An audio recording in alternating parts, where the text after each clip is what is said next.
안녕하세요. 저는 밀양에 살고 있는 중년 여성입니다. 2년 전 안타까운 사고를 겪고 아직도 그때의 공포와 후유증에서 벗어나지 못하고 있기도 하죠. 여전히 제 탓 같기만 한 그날의 일 때문에 남편 생각이 많이 나는 오늘입니다. 날이 좋아도 흐려도 남편 생각이 내내 가슴속에서 떠나질 않아 괴로운데 이게 참 병원의 힘으로도 극복하기가 어렵더라고요. 제가 전생에 큰 잘못을 지었기 때문에 일이 벌을 받는다고 해야 되는 걸까요?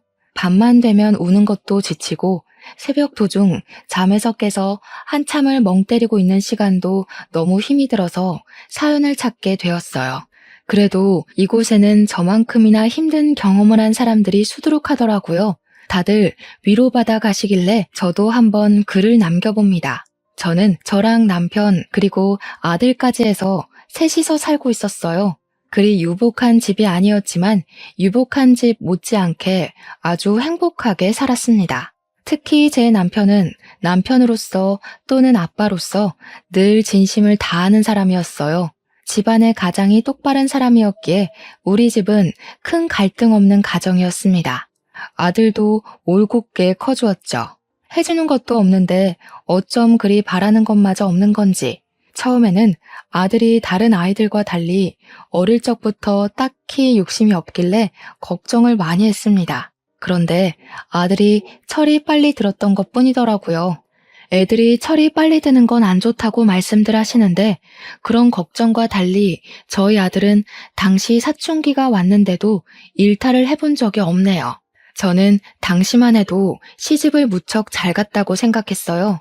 남편 잘 만나 아들 바람직해 웬만한 신여성들이 부럽지 않은 아줌마였습니다. 그런데 말이에요. 이렇게 수월하기만 하던 우리 가정에 어느 날 딱 하나의 큰 문제가 닥쳐왔어요. 바로 남편에게 있던 전처의 존재였죠. 남편의 재혼은 결혼을 하기 전부터 알고 있었고 남편 또한 자신의 이혼 사실 때문에 결혼 전 제게 호감 표시하는 걸 미안해했었어요. 다들 이혼을 한 사람들은 다 이유가 있다고 하잖아요. 제가 어떤 사람인 줄 알고 저를 그렇게 믿으세요. 제가 작정하고 미란 씨 꼬시고 싶어서 거짓말하는 거면 어쩌려고요. 진짜 나쁘게 마음먹은 사람들은 지금 정환 씨처럼 그런 식으로 티 안 내죠. 저도 보는 눈이 있어요. 제가 하루 이틀 지켜보고 이러는 줄 아세요? 남편은 자신의 이혼 이력을 마치 죄명처럼 여겼지만 괜찮았어요. 저는 남편의 환경보단 남편의 인품이 더 눈에 들었던 사람이거든요. 이만한 남자 못 만나겠다 싶어서 제가 먼저 적극적으로 대시를 했고 남편은 제게 미안해하기만 하다가 끝내 저를 받아주었습니다. 그때 남편이 전처의 얘기를 잠깐 해준 적이 있었는데 전처가 자신의 가난 때문에 고생을 너무 많이 해서 이혼을 요구했다고 했어요. 제가 만날 당시 남편은 제법 자리를 잡고 있는 직장인의 위치였던지라 가난하지는 않았거든요. 그렇다고 막 잘 사는 정도도 아니었어요. 아무튼 전처가 그랬다니 그때는 남편이 굳이 설명하지 않아도 얼마나 힘들었을지 가늠하고 이해했었습니다. 제가 전처에 대해 이해할 수 있는 부분은 딱 그 정도였어요. 그리고 남편도 제 진심을 알고 더 이상 전처를 언급하지 않았습니다. 그렇게 저희는 결혼하였고 남편과 10년 가까이 살면서 저는 제 선택이 옳았다고 믿고 살았어요. 그건 전처가 다시 등장하기 전까지 행복이었다는 걸 모르고 말이죠. 저는 남편 입에서 전처 얘기가 안 나올 줄 알고서 살았는데 왜 전처 문제가 다시 수면 위로 올라왔냐 하면 바로 전처가 남편을 찾아왔기 때문이었어요. 저랑 남편이 같이 결혼 생활을 이어간 지 무려 10년이라고 했잖아요. 남편이 어느 날 제게 와서는 정말 예고 없이 전처의 존재가 다시 나타났다고 하더라고요. 남편은 한 회사에서 제법 오래 일한 사람입니다. 일반 소기업의 과장 자리였는데 어릴 적 전처랑 이혼할 쯤에 그 회사를 들어가서 계속 다니고 있다가 저를 만난 거예요. 그러니 전처가 남편을 찾아내는 건 어렵지 않았을 겁니다. 그래도 전처가 남편과 이혼을 하고서 한 번도 소식이 없다가 갑자기 나타났다고 해서 얼마나 당황했는지 몰라요. 전처가 왔었다는 그날, 저녁에 남편이 제게 심란한 얼굴로 얘기를 꺼내더라고요. 전처가 말기암이래. 그래서 마지막 소원이 있다고 재훈이랑 한 달만 같이 있을 수 있냐고 하네. 뭐? 같이 살아달란 소리야? 이혼해놓고 10년 만에 연락 와서 갑자기 그게 무슨 소린데? 당연히 안 된다고 했지? 미안해. 아직 대답 못했어. 나도 워낙 갑작스러웠던지라 거절은 못했거든. 당신한텐 정말 미안하지만 재훈이 생모잖아. 한두 달밖에 못 산다고 하는 게 마음에 걸렸어. 맞습니다. 사실 제 아들은 제가 낳은 자식이 아니에요. 재훈이는 남편과 전처 사이에 낳은 자식이고 남편은 저와 만날 때 아들의 존재를 바로 밝혔었습니다. 저는 그것마저 흔쾌히 받아들일 준비가 되었을 만큼 남편을 사랑했어요. 그리고 우리 아들을 남편의 아이라고만 생각했지 절대 전처의 아이라고는 생각하면서 살지 않았습니다. 아들은 제 품에 안겼을 때 겨우 2발로 걷는 아기였어요. 당연히 아들이 큰 뒤로 생모의 존재가 있다는 걸 따로 알려주긴 했습니다. 아들이 처음 알고 좀 혼란스러워하긴 했으나 저는 말해주었어요. 나는 아기 때부터 너를 키우면서 한 번도 생모가 따로 있다고 생각하고 키운 적 없었다고 말이죠. 아들도 제 마음을 알아주어서 엄마인 제 존재를 부정하거나 그런 일은 없었습니다. 그런데 전처가 갑자기 나타나 제 아들에게 눈독을 들이다녀 왜 잘 살고 있는 우리 가정을 휘저으려 하는 건지 이해가 안 되었어요. 이미 자기가 포기한 남편이고 아들이잖아요. 아무리 죽을 때가 되었다고 하지만 이미 다른 가정이 있는 사람을 왜 다시 찾냐는 말이에요. 자기가 죽을 병에 걸렸으면 남의 남편이 된 전 남편을 다시 찾아도 되는 건가요? 그게 감동적이고 가슴 아픈 스토리라고 생각하는 걸까요? 전처도 전처지만 저는 남편에게도 처음으로 실망이란 걸 했습니다. 남편이 전처가 무슨 부탁을 했든 확실하게 거절만 했어도 저희 집안 공기가 바뀌진 않았을 거예요. 그날 이후 우리 집에는 한 번도 느끼지 못했던 냉기가 흘렀습니다. 저는 남편의 생각을 당연히 단호하게 거부했고 남편은 그것에 대해 계속 고민하면서 시간을 흘려보냈죠. 그러던 어느 날 남편이 베란다에서 누군가와 통화하는 걸 보았어요. 슬그머니 가서 엿들었더니 통화 상대가 전처인 것 같더라고요. 그럼 입원 안 하고 그냥 집에서 보내려는 거야? 그러다 갑자기 큰일 나면 어쩌려고? 괜찮겠어? 어차피 가망이 없는 삶인데 언제 죽든 상관없지 뭐. 차라리 빨리 죽어버렸으면 좋겠다는 생각도 해. 너무 아플 때면 스스로 목숨도 끊고 싶더라. 그런 생각하면 안 되지. 할 수 있는 데까지는 버텨야 돼. 기다려봐. 내가 어떻게든 아내 설득해 볼게. 우리 와이프 그렇게 나쁜 사람 아니라서 당신 입장 이해해 줄 거야. 남편이 저를 잘 모르는 부분도 있었나 봅니다. 그럴 수밖에요. 10년 넘게 살아오면서 저 또한 남편에게 이럴 수 있는 여자라는 걸 처음 알았거든요. 저는 둘의 통화를 참지 못하고 베란다로 들어갔습니다. 남편의 휴대폰을 빼앗아 제가 받았어요. 저희 남편이 저를 잘 모르는 것 같아서 대신 말씀드릴게요. 말기암이라는 건 정말 유감입니다. 그런데 제 아들은 안 돼요. 가족이란 건 이미 손 놓으셨으면 그걸로 끝이라고 생각해요. 이렇게 다시 찾아서 남의 가정 뒤흔들어 놓을 거였으면 이혼을 하지 말았어야죠. 여보, 일이 돼. 지금 그런 상황 아니야. 들어가서 설명할 테니까 휴대폰 이리 줘. 말기암이면 남의 가정이 파탄 나든 말든 그렇게 이기적이어도 되는 거예요? 아무리 죽기 전에 마지막 소원이라지만 기본적으로 윤리는 지켜야죠. 저는 그쪽 때문에 죽겠다고요. 남편은 결국 제게 큰 호통을 치면서 휴대폰을 강제로 앗아갔습니다. 그리곤 전처에게 다시 전화하겠다는 말을 하고서 끊었고 방으로 들어가 버렸어요. 속이 열불이 난다는 기분이 어떤 건지 그때 처음 느껴봤네요. 저희 집은 원래 큰 소리가 나는 집안이 아닌데 전처의 등장 이후로 번번이 큰 소리가 나니 아들도 깜짝깜짝 놀라는 것 같았어요. 아들은 저와 남편이 목청을 높일 때마다 불안했는지 한 번씩 방 밖을 나와서 눈치를 보더라고요. 이렇게 시간만 보내다간 뭐 하나 해결되는 거 없이 가족 관계가 망가져 버릴 것 같았어요. 계속 이렇게 날짜만 보낼 수는 없었어요. 그 망할 전처의 존재 때문에 저희 집이 이렇게나 흔들려야 하는 걸 두고 보기가 힘들었습니다. 남편도 전처에게 시간이 얼마 없으니 초조해지는지 더 예민하게 행동하더라고요. 우리는 결국 아들의 뜻에 따르기로 했습니다. 아들에게 이 커다란 문제를 떠안기기 미안했지만 어쨌든 전처에게 가야 할 사람은 아들이니까 아들의 생각이 중요했어요. 처음 아들에게 물었을 때 아들은 저를 생각해 주는 건지 남편의 제안을 거절했습니다. 그런데 그럼 통화만 해달라는 전처의 부탁을 남편이 또 거절 못하고 안고 와서는 그날 아들과 전처가 처음으로 통화를 하게 되었어요. 그것도 제가 있는 앞에서 말이죠. 이름이 재훈이라고 그랬니? 엄마는 네 이름을 상열이라고 지었었는데 바꿨구나. 아직 우리 아들이 엄마는 많이 낯설 거야. 엄마가 너를 두고 떠날 수밖에 없었던 건 정말 미안해. 아들 입장에선 엄마를 용서할 수 없겠지만 그래도 기회 한번 주면 안 되겠니? 엄마가 다른 건 안 바라고 죽기 전에 아들 얼굴 한 번만 보고 싶어서 그래. 착한 우리 아들은 생모의 절절한 부탁에 결국 마음이 약해서 거절을 하지 못했고 우리와 상의 없이 이미 전처에게 알겠다고 약속을 해버렸더군요.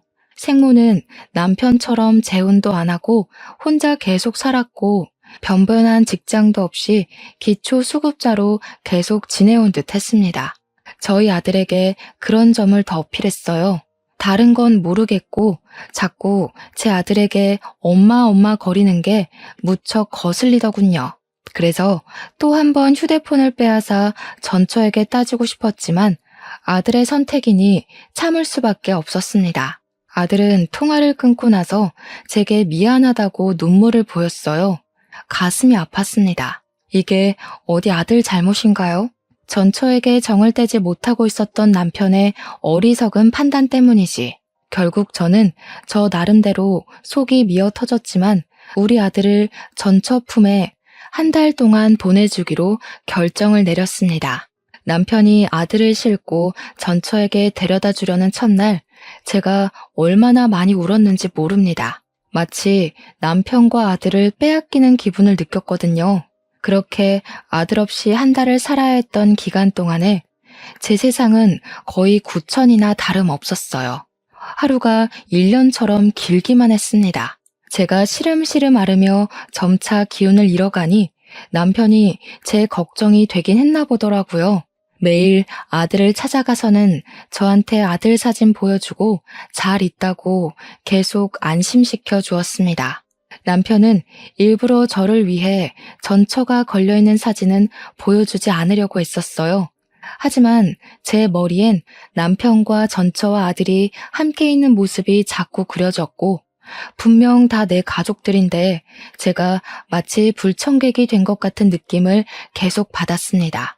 그래서 그때마다 제 목소리는 자꾸 뾰족하게 흘러나갔죠. 어쩌라고? 나한테 자랑하는 거야? 지금 당신이랑 아들이 누구를 더 원하는지 그걸 보여주고 싶은 거야? 그런 게 아니잖아. 재훈이는 계속 너 보고 싶다고 해. 우리가 아무리 전처 사정 봐주고 있다고 하지만 내 아내는 너고 재훈이 엄마도 너야. 네가 안 불안해했으면 좋겠기에 나도 최대한 노력하고 있는 건데 왜 몰라줘? 솔직히 힘들잖아. 나는 아직도 말이 안 된다고 생각해. 어느 집 사람이 전처 죽을 때 됐다고 남편 갖다 바치고 아들 갖다 바치고 하겠어. 남편은 저 위로되라고 노력하는 거겠지만 남편이 노력하면 할수록 저는 더더욱 남편의 재혼녀밖에 안 된다는 인식만 커갔어요. 밤새 몰래 우는 것도 지쳐가며 보낸 시간이 어느덧 한 달째가 되던 날, 그 하루 전날이었습니다. 남편은 어김없이 아들에게 방문을 했고 그날은 작별하기 하루 전이라 전처랑 마지막 저녁 식사를 같이 해주기로 했다네요. 전처도 더 이상 아들 안 찾겠대. 내일 입원한다고 하더라고. 병원에 데려다 주기로 했어. 그동안 내 사정 이해해줘서 고마워. 내가 앞으로 당신한테 더 잘할게. 전처가 다른 말 해도 이젠 더 이상 안 봐줘. 무조건 내 아들 데리고 오는 거야? 그리고 그 여자가 어떻게 눈을 감든 그것도 당신이 신경 안 썼으면 좋겠어. 당연하지. 전처도 가족 있으니까 마지막 가는 길엔 굳이 나랑 아들이 필요 없어. 나도 그렇게까지 해줄 생각은 없고. 다시 한번 말하지만 나 전처한테 아무런 마음도 없어. 내가 좋아하는 건 당신이야. 이젠 평생 속 안 썩일게. 제가 한 달을 참아줬는데 그 몇 시간을 더 못 참겠습니까? 저는 남편에게 알아서 하라는 말을 한 뒤 다음 날만 목 빠지게 기다렸어요. 다음 날이 되면 남편이 아들을 또 데리러 갈 것이고 제 아들은 다시 제 품으로 돌아올 테니까요. 마음도 싱숭생숭하고 시간도 너무 안 가서 아들 기다리는 김에 저는 아들 방 청소까지 다시 한번 싹 했습니다. 사실 아들이 없는데도 거의 매일 아들 방을 청소했어요. 그럼 남편이 아무도 안 쓰는 방인데 피곤하게 뭘 그리 고생하냐고 하더군요. 그럴 때마다 저는 남편이 제 걱정을 해주는 것보다 누구 때문에 내가 이러고 있는데 라는 마음이 더 컸을 뿐입니다. 그만큼 남편에게 받은 상처는 컸고 잃은 신뢰는 깊었으니까요. 제가 이렇게 청소를 하고 있으면 남편이 언제 귀가했는지도 모를 때가 많았어요. 그런데 이번에는 제가 청소를 다 하고 나왔는데도 남편이 도착하질 않는 겁니다. 시계를 보았는데 벌써 11시가 되어 있었어요. 남편은 여태 아무리 늦어도 저녁 9시 전이면 집에 들어왔던 사람입니다. 사람이 와야 할 시간에 안 오면 밉든 아니든 걱정되잖아요. 마지막 날이라서 더 오래 있으려고 하는 건가? 그렇게 이해해주며 기다리길 1시간째. 자정이 넘어갈 시간이 되자 결국 전화를 해봐야겠더라고요. 그래서 휴대폰을 들었는데 그 타이밍에 남편한테 전화가 먼저 왔습니다. 근데 받은 사람은 남편이 아닌 아들이었어요. 그리고 그날 저는 아들한테서 충격적인 소식을 들었습니다. 아빠랑 아줌마랑 같이 나갔는데 5시간째 안 들어와. 나 버리고 간 건 아니겠지? 무서워, 엄마. 여기 밤 되면 주변에 사람도 없고 편의점도 없어. 나 혼자 동떨어져 있는 것 같아. 뭐? 아빠가 아줌마랑 같이 나갔어? 아니다. 엄마가 갈게. 거기 어디야? 주소가 어떻게 돼? 주변에 우편물 있는지 찾아봐. 저는 아들에게 문자로 주소를 받고 급히 택시를 타고 찾아갔습니다. 아들 말대로 전천의 집이라는 곳의 위치는 인적이 드문 곳이었어요. 속된 말로 정말 사람 하나 죽어도 몇 년은 모르고 방치시킬 수 있을 만큼이었습니다. 이런 무서운 곳에 우리 아들을 한 달이나 뒀다는 사실은 저를 또 한 번 괴롭게 만들었어요. 저는 당장 아들을 봐야 했습니다. 전처 집 초인종을 누르자 아들이 나왔는데 혼자서 많이 무서웠는지 저를 보자마자 안기더군요. 저는 그런 아들을 다독이면서 집 안으로 들어갔어요. 거실 바닥을 보니까 분명 다 같이 저녁을 먹은 흔적은 남아 있었습니다. 아들한테 다시 한 번 더 남편과 전처의 행방을 물었는데 아들은 그저 전처가 남편한테 따로 할 말 있다고 밖으로 데리고 나간 것밖엔 모른다고 하더군요. 저는 일단 아들을 잠깐 집에 두고서 집 주위를 둘러봤어요. 남편을 부르면서 돌아봤으나 찾을 수가 없었습니다. 남편 폰으로 전처 연락처를 찾아서 전화해도 전처 휴대폰마저 꺼져 있어서 기다리는 것 말고는 할 수 있는 방법이 없었어요. 그렇게 저는 아들과 같이 그곳에서 하루를 지냈습니다. 그럼에도 전처랑 남편은 나타나질 않았고 어쩔 수 없던 저는 일단 아들을 데려간다는 메모만 적은 뒤 그 집을 빠져나왔어요. 그리고 저는 그렇게 남편을 잃게 되었습니다. 며칠째 연락도 없고 돌아오지도 않길래 남편을 실종 신고까지 해야 했네요. 당최 이게 무슨 일인지 어안이 벙벙했어요.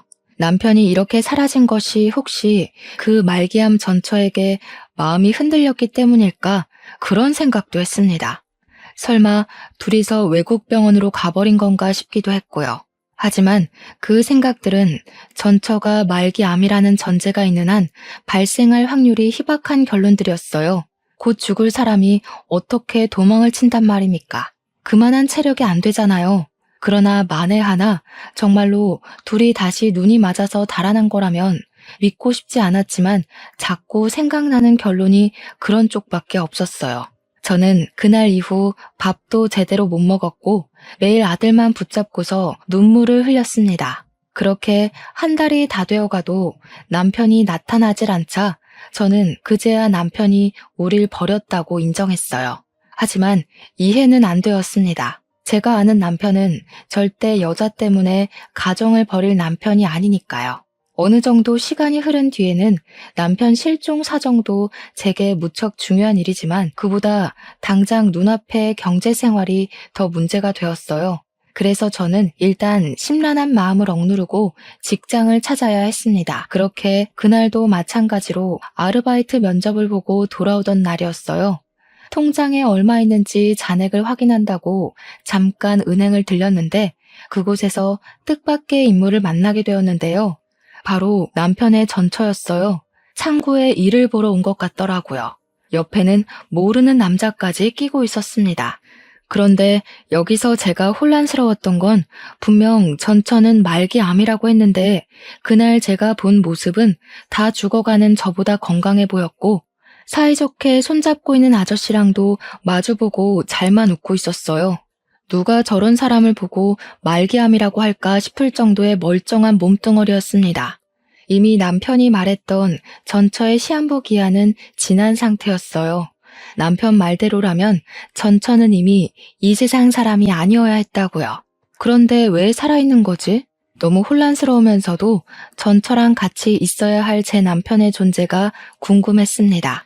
남편이 전처랑 같이 있다가 사라졌으니 제 눈앞에 나타난 전처처럼 남편도 나타나줘야 하는 거잖아요. 전처를 발견한 순간 저는 심장이 빠르게 뛰면서 순간 눈이 돌아버렸어요. 사람들이 많다는 것도 잊어버리고 전처한테 쫓아가 전처의 멱살을 붙잡았습니다. 뭐야 당신? 네가 왜 살아있어? 내 남편은 어쩌고 당신이 왜 여기 있냐고. 내 남편이랑 같이 있었던 거 아니야? 너랑 같이 있다가 없어졌잖아. 어머, 이 아줌마가 왜 이래? 무슨 소리 하는지 모르겠거든요? 사람 잘못 본 거겠죠. 여기 경찰 좀 불러주세요. 내 남편 어쨌어? 내 남편 어디 가고 왜 딴 남자랑 있는 거야? 둘이 도망친 거 아니었어? 도대체 그날 무슨 일이 있었던 거냐고.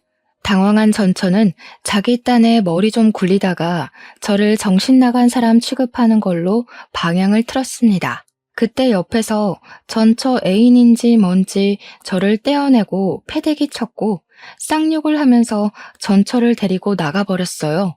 주변 사람들이 다친 저를 걱정해줬으나 저는 그 손길들 모두 외면한 채 그들 뒤를 황급히 쫓아갔습니다. 하지만 그들이 차를 타고 사라지는 바람에 놓쳐버리게 되었죠. 그런 찝찝한 마음으로 아무것도 하지 못하고서 집에 돌아와야 했습니다. 그런데 아무래도 이상하고 말이 안 돼서 도무지 전처 모습을 지울 수가 없더라고요. 분명 전처는 말기암이라고 남편이 그렇게 말을 했는데 어떻게 저리 버젓이 돌아다닐 수가 있단 말인가요? 말기암이라고 거짓말을 했다면 모를까. 일도 못 알아보고 누워서 이틀은 보낸 저는 결국 갑갑함을 참지 못하고 지난번에 찾아갔던 전처 집을 다시 몰래 찾아갔습니다. 대낮에 찾아갔던지라 집에 사람은 아직 사는 것 같은데 다 외출을 나간 것처럼 보였어요. 언제 돌아올지 몰랐는데도 저는 다시 한 번 더 두 눈으로 확인하고 싶었습니다. 인연이 만약 제 남편과 아들을 상대로 거짓말을 한 게 맞는다면 절대 그냥 넘어가지 않을 생각이었거든요. 그렇게 집 주위에 몇 시간을 은닉하고 있던 저는 집 주위로 숨어들었다가 저녁이 다 돼서야 전처의 모습을 확인할 수 있었습니다. 전처는 어김없이 그때 그 남자와 또 같이 나타났어요. 보아하니 남자랑 이 집에서 같이 동거를 하는 낌새더군요. 전처가 남자의 팔짱을 끼면서 집으로 들어가는데 제가 숨어있는 곳으로 그들이 하는 대화가 들렸어요. 들통나는 건 아니겠지? 아무래도 그 아줌마가 날 본 게 마음에 걸리네. 그 아줌마랑 저번에 통화했을 때 당신도 들어서 알잖아. 목소리만 들어도 얼마나 억측스러워?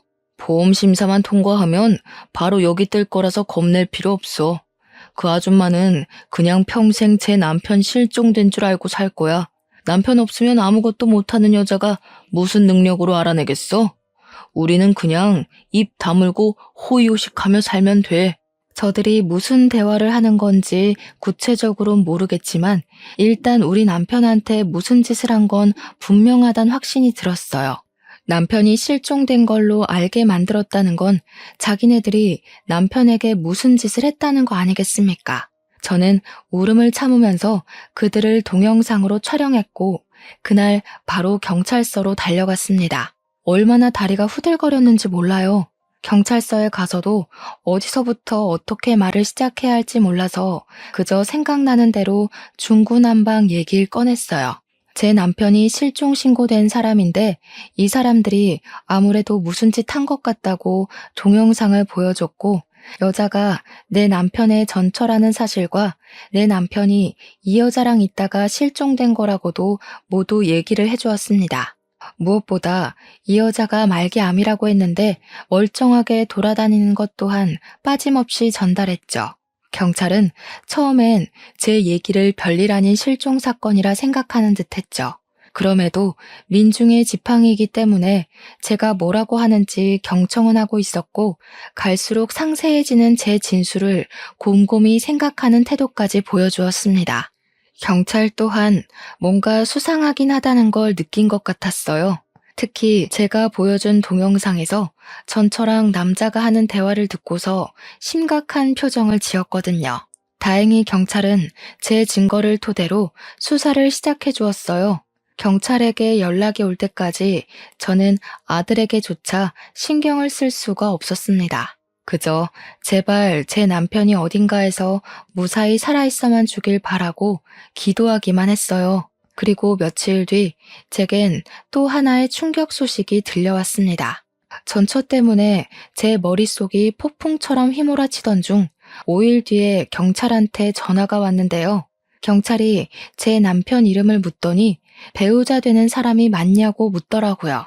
남편을 찾은 것 같은 뉘앙스에 기뻐서 저는 곧장 그렇다고 대답을 했고 남편 신고도 부인인 내가 했다고까지 말했습니다. 그러자 경찰이 곧바로 목소리를 가라앉혔는데 느닷없이 제 남편이 이미 사망을 했다고 하는 겁니다. 그 순간 저는 심장이 멎는 줄 알았어요. 잘못 들었나 싶어서 뭐라고 그랬냐고 다시 물었고 확인 사살을 당했습니다. 이것만으로도 충분히 믿을 수 없는 충격을 받았는데 그 뒤 경찰이 다시 있는 말은 저를 주저앉게 만들었어요. 남편분이 김정환 씨잖아요. 그런데 윤민호 씨 성함으로 사망 신고가 됐어요. 그러니까 시신은 김정환 씨가 맞는데 신고 정보는 전부 윤민호 씨라는 거죠. 네? 도대체 무슨 말을 하시는 거예요? 아이고 세상에, 무슨 그런 소리가 다 있대? 다시 한번 설명해 주시겠어요? 그래서 우리 남편이 죽었다는 거예요? 다른 사람이 죽었다는 거예요? 워낙 정신없는 상태로 전화를 받아서 그런지 경찰 말을 바로 이해하지 못했습니다. 제 남편이 사망을 한 건 맞는데 우리 남편 사망 처리가 남편의 신원이 아닌 다른 사람의 신원으로 등록이 되어 있다고 하더라고요. 그러면서 경찰이 다시 한번 윤민호라는 이름을 말을 해줬어요. 하지만 아무리 머리를 굴려봐도 그 이름은 생전 처음 듣는 이름이었고 우리 남편 아는 사람 중에서도 그런 이름은 들어본 적이 없었어요. 제가 전혀 모르는 기색을 표하자 경찰은 다른 이름을 하나 더 말해주면서 혹시 이건 아는 이름이냐고 물었는데요. 그때 돋은 소름이 아직도 기억이 납니다. 경찰은 제게 전처 이름을 언급했고 저는 흥분해서 그 사람이 바로 남편의 전처라고 얘기를 했어요. 그러니 경찰 쪽에서 오는 반응은 역시나라는 느낌이었습니다. 경찰은 한숨을 푹 쉬면서 아무래도 사망보험금 수령을 위한 보험살인 같다고 하더군요. 전처가 분명 말기암 환자라고 했는데 전처 앞으로 된 진단명 같은 건 전혀 조회되지 않았다고 하면서 말이죠. 살인이요? 지금 제 남편이 살인을 당했다는 거예요? 아니, 보험살인이 뭔데 그런 게 있어요. 우리 남편이 왜 그런 일에 연관이 되어 있는 건데요? 살인이라니. 일평생 저랑은 관계없을 것 같은 단어의 등장에 긴장이 덜컥 되었습니다. 대체 이게 뭔 난리인가 싶어서 일단은 경찰이 해주는 말을 부정했어요. 내 남편 사망 아니라고 뭐 잘못한 거 아니냐부터 내가 애초에 실종해서 신고를 했던 건데 뜬금없이 사망 소식을 전하는 게 말이냐고, 대체 이게 뭔 소리냐고 겁에 질려서 질문만 했어요.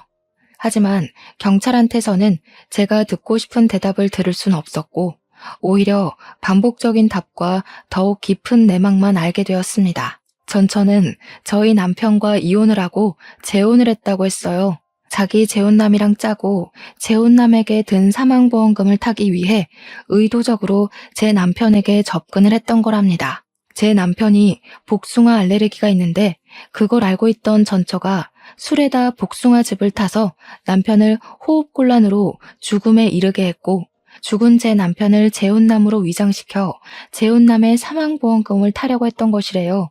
실제 재혼남 앞으로 사망보험이 너무 많이 들어있어서 이를 수상하게 여긴 보험회사가 조회를 하고 조사를 시작했고 사기라는 것이 발각되었다고 했습니다. 보험회사에서 온 연락이 마침 제 남편 사건을 조사하던 중에 신고가 들어와서 그들이 바로 경찰에 잡힐 수 있었다고 합니다. 그 전화 한 통으로 제가 간절히 바랬던 남편의 복귀는 이루어질 수 없는 허상이 되어버렸어요.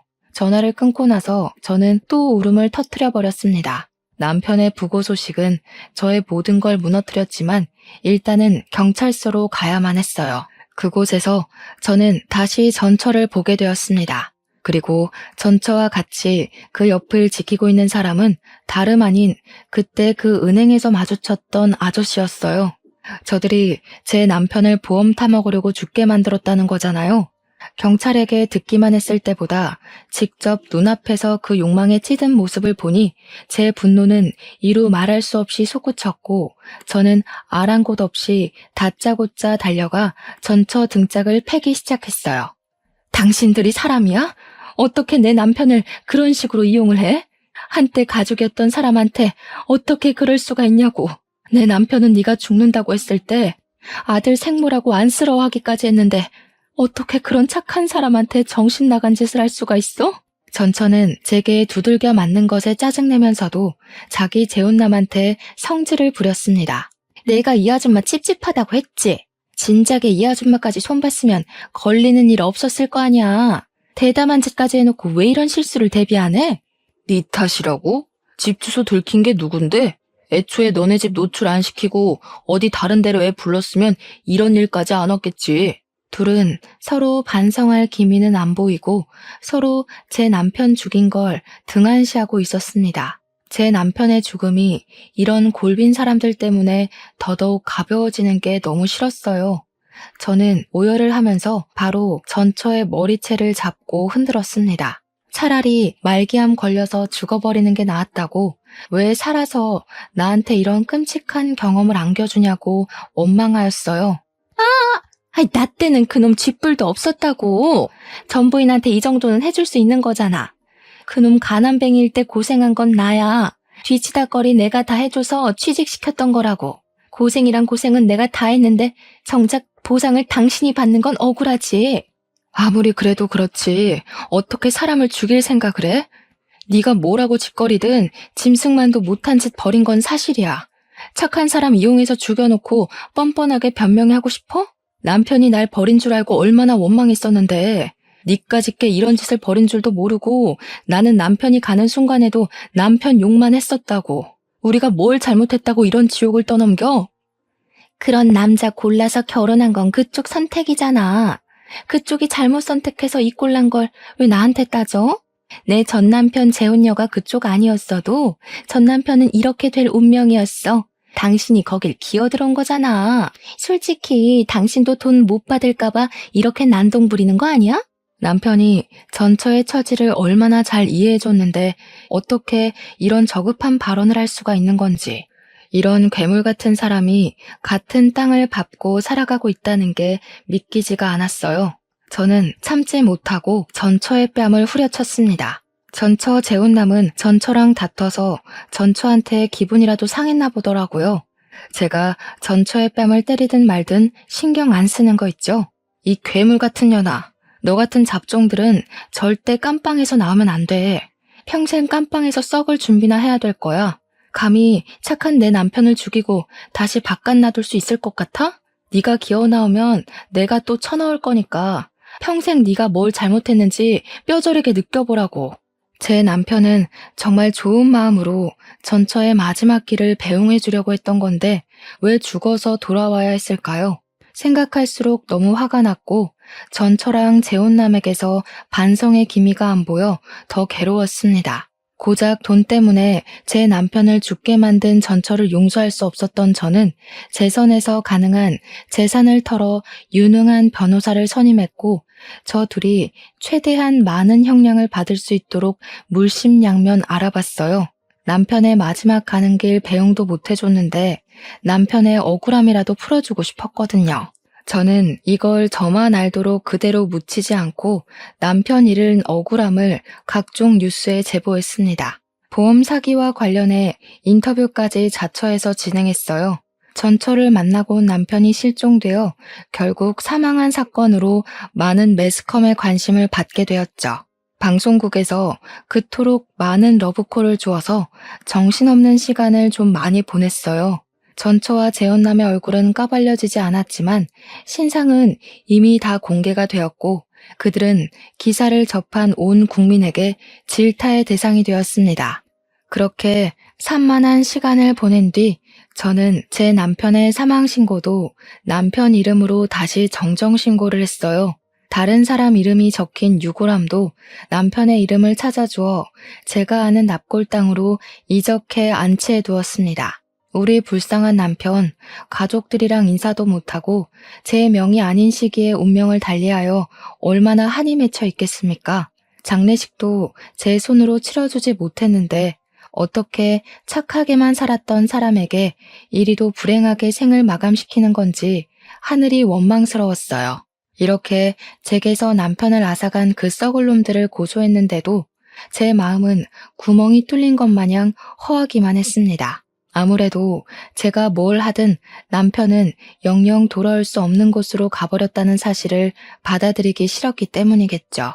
이런 제 사정을 알아주신 건지 보도를 탄 이후 저희 동네뿐만 아니라 모르는 사람들까지도 저와 아들의 처지를 알아봐 주셨어요. 우선 동네에서는 아주머니들이 어린 아들 있는데 제가 밥도 못 먹고 기운도 못 차리니까 그게 걱정이 되었는지 반찬도 많이 챙겨주시고 아들이 좋아할 만한 맛있는 식품도 많이 챙겨주셨고 또 제 아들에게는 용돈을 쥐어주는 분들도 계셨어요. 그땐 아들이 길에만 나가면 하루 5만 원에서 10만 원은 쥐고 귀가를 했었습니다. 뿐만이 아니었어요. 사회에서는 저희에게 더 큰 마음을 보여주었습니다. 가족이 없고 남편이 유일한 보호자였던 제게 보험회사가 연락이 왔는데 남편의 사망보험금 총 2억을 지급해 주더라고요. 그리고 이 사실이 남편의 회사에도 소문이 퍼져서 직원들이 남편을 위해 위로금 3천만 원을 모아주었고 남편의 퇴직금까지 받게 되었습니다. 이 많은 고마운 손길들 덕분에 저랑 아들은 앞으로 살아가는 데에 당장은 무리가 없어졌어요.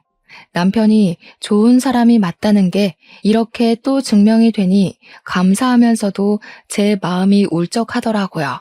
그래도 이 모든 도움들은 남편이 저희에게 남기고 간 마지막 가장의 책임감이 아닌가 싶습니다. 하지만 그런다고 가장을 잃은 무게는 저와 아들에게 평생 지울 수 없는 아픈 상처로 남을 겁니다. 그때로부터 2년이 지났음에도 현재 저는 우울증의 정신과 약까지 복용을 하고 있어요. 아직도 과거의 기억에서 벗어나지 못했고 남편이 제게 처음 전처의 소식을 갖고 온 그날 남편을 더 심하게 뜯어말렸더라면 이런 사고를 막을 수 있지 않았을까 후회를 계속하고 있답니다. 머릿속에 가득 차서 일상생활이 불가능할 정도로요.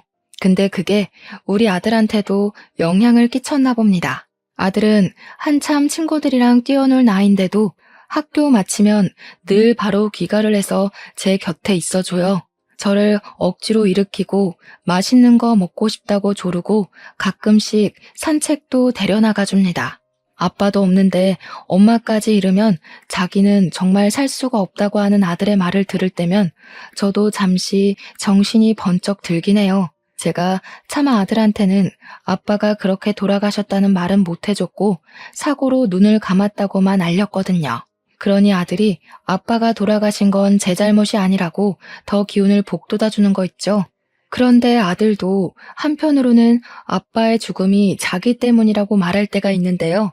자신이 생모를 보러 가겠다고 결정하지 않았으면 아빠가 안 죽었을 거라고 생각하더라고요. 어린 나이에 얼마나 가슴 아픈 자책입니까? 저희는 이렇게 서로 번갈아 가면서 자책을 하며 살고 있어요. 무려 2년이나 지난 일인데 말이죠. 가족을 잃어본 사람들은 저희의 입장을 이해해 줄 거라 생각합니다. 그런 나쁜 놈들 때문에 착한 우리 남편이 희생되었는데 그걸 어떻게 잊겠어요?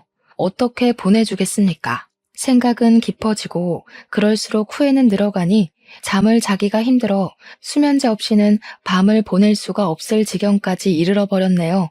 그렇게 많은 사람들이 제 남편의 억울한 죽음을 알아주었는데도 저는 또 이렇게 남편의 죽음을 알리러 사연을 씁니다. 남편이 세상에서 잊히지 않았으면 좋겠고 이렇게 해서라도 한 맺혔을 우리 남편의 마음을 위로해주고 또 위로해주고 싶거든요. 이것만이 제가 남편을 위해서 할 수 있는 최선이지 않을까 싶습니다.